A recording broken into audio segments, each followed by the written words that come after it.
Okay, so when I say the word witch, what's the first thing that pops into your head? You're probably thinking pointy hat, maybe a broomstick, a warty nose, right? But what if I told you that entire image, every last bit of it, was a total invention, one that was carefully built out of fear, art, and one man's really, really personal grudge? So let's pull back the curtain and see how we actually created the witch. So where did this whole idea even come from? You might be picturing some spooky forest in the Middle Ages, but the story actually starts somewhere, well, somewhere a lot sunnier. We're talking about an island in ancient Greece. I want you to meet Circe. She's from around the 8th century BC, and she was basically the OG enchantress. Forget everything you think you know about ugly hags, because Circe was a goddess. She was powerful, she was smart, she was beautiful, and she was just living her best life, all alone on this amazing island. I mean, what's not to love? Well, if you were a man who happened to land on her shores, turns out there was quite a lot actually.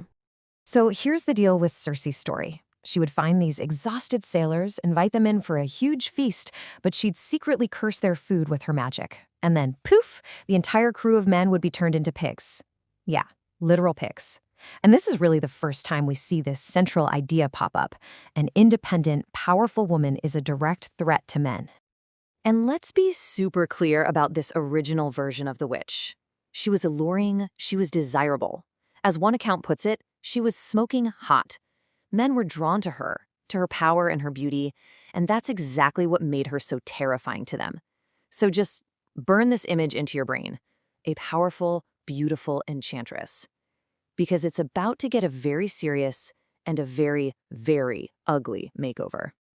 All right, let's fast forward a couple thousand years to the Middle Ages. You have to remember, before TV, before the internet, there was art. And back then, things like engravings and prints were basically the social media of the day.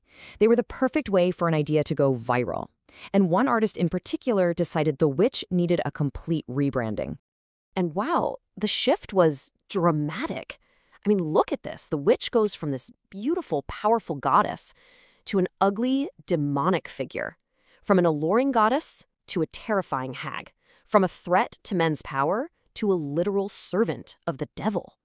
Now, this didn't happen by accident, oh no. This was a deliberate artistic choice, and it's largely thanks to one man, Albrecht Dürer.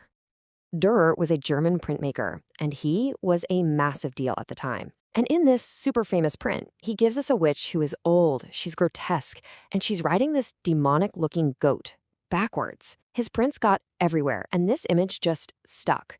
The beautiful, powerful Circe was gone. She was replaced, forever, by this ugly, evil hag. He basically invented the Halloween costume that we still see today.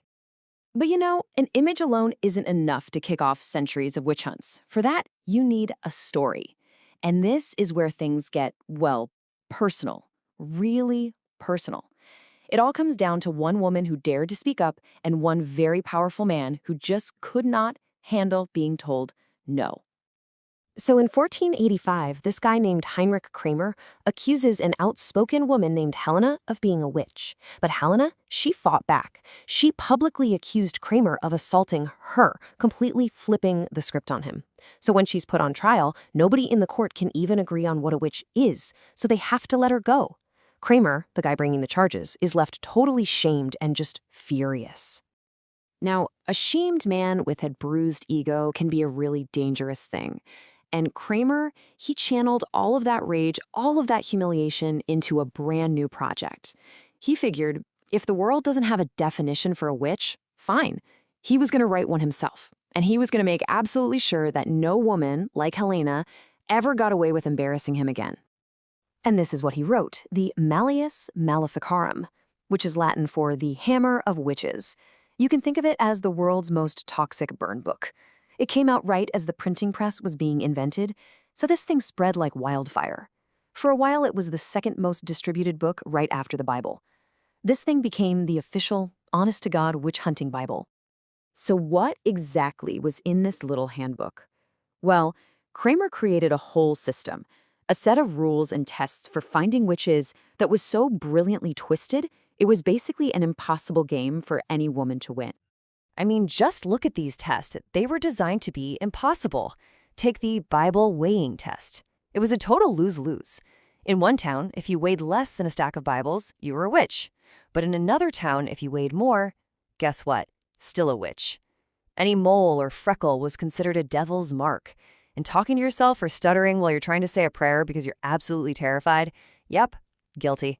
The entire system was completely rigged. Take the prickers.